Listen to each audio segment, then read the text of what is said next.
नमस्कार सगळ्यांना. माझं नाव ज्योती वायकर आणि मी पहिल्या जॉबमध्ये होते, रजिस्टर्ड नर्स म्हणून काम करत होते. पण जसं दोन मॅडमनी आता इथे आपलं मनोगत व्यक्त केलं की स्त्रीला फार समस्या येतात, तशा समस्या माझ्याही बाबतीत आल्या. पण मी हारले नाही आणि बिझनेसकडे वळण्याचं कारण म्हणजे असं झालं, कोविड काळात माझ्या घरातूनच म्हणजे सुरुवात झाली.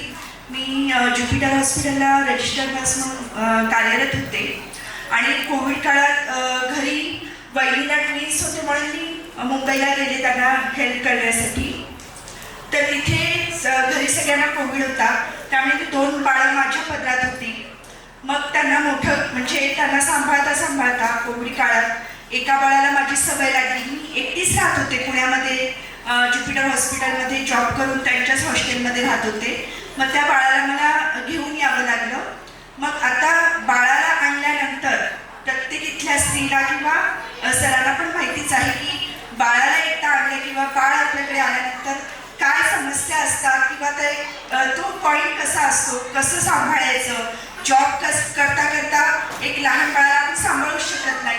मग मी तो जॉब स्किप केला आणि ब्युटी शिकली होते, ब्युटिशियन होते तेव्हा म्हणजे शिकली होते मी, काम नव्हते करत.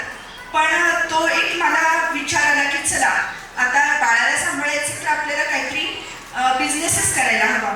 म्हणून त्या बाळाला सांभाळता मी क्लायंट जमा केले आणि त्यांना ब्युटी सर्व्हिसेस देऊ लागले.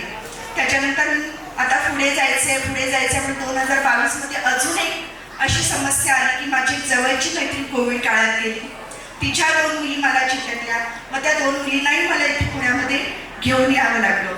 म्हणजे सांगण्याचा उद्देश एवढाच आहे की आता जसं मॅम म्हणाल्या की स्त्रियांना फार संघर्ष करावा लागतो, पण एक एवढंच सांगेन की स्त्री ही इतकी सक्षम असते की तिने कितीही काही ठरवलं तर ती सर्व काही करू शकते. हे मी माझ्या बाबतीत अनुभवलं आहे. मग मी त्या सगळ्या बाळांना आज सांभाळत आहे. एक मुलगी 12वी झाली आता, एक मुलगी 8वीला आहे, एक छोटा माझा 6वीला आहे.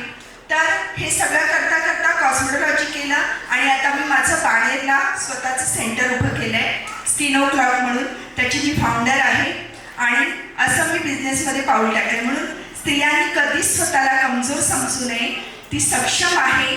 जसं जिजाऊ मातांनी शिवाजी महाराजांना शिक्षण दिलं, त्यांना कसं पुढे जाण्याचा मार्ग दाखवला, त्याचप्रमाणे एक प्रत्येक स्त्री ही प्रत्येक घरात आपल्या सगळ्यांनाच पुढे घेऊन जाते.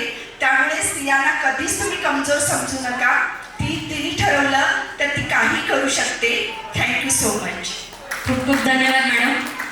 हा बिझनेस करण्यामध्ये तुम्ही इतके तुमचे स्ट्रगल सांगितले, मैत्रिणीच्या मुली सांभाळल्या, पण हा बिझनेस करण्यामागे तुमचं असं आयडियल कोण होतं? आयडियल म्हणजे तसं आयडियल नाही, समस्याच होती की जॉब करायचं नाहीये म्हणून काय करायचं बिझनेसमध्ये. तर आपण महिला आधी काय करू शकतो. तर आता माझा नर्सिंग व्यवसाय असल्यामुळे मी ब्युटीकडे वळाले. ब्युटी कोर्स केला होता म्हणून मी त्या क्षेत्रात पुढे गेले. तिथे बऱ्याच जणांशी ओळख झाली. पण माझ्या पाठीमागे नेहमी माझ्या घरातल्यांची म्हणजे माझी मावशी आहे, माझ्या आईवडील लवकरच गेले. माझ्या मावशी खंबीरपणे माझ्या पाठीमागे नेहमी उभी राहिली. ती आलेली आज इथे इतक्या लांबून मुंबईवरून माझ्या या कार्यक्रमासाठी. ती नेहमीच माझ्या पाठीशी उभी राहते, तर मी तिलाच माझा आयडल मानते. खूप खूप धन्यवाद मॅडम. मॅडमनी त्यांच्या कष्टाबद्दल किंवा त्यांचे जे परिश्रम होते त्या म्हणतायत की स्त्री काहीही करू शकते, ती सक्षम आहे, तिने जर ठरवलं तर ती काही करू शकते. मला असं वाटतं ही स्त्री जी आहे, ही स्त्री ज्याला पत्नी म्हणून कळाली तो सीतेचा राम झाला. ज्याला स्त्री पत्नी म्हणून कळाली तो सीतेचा राम झाला. ज्याला स्त्री आई म्हणून कळाली तो जिजाऊचा शिवबा झाला, आणि ज्याला स्त्री मैत्रीण म्हणून कळाली तो राधेचा कृष्ण झाला. आणि ज्याला स्त्री सीता म्हणून कळाली,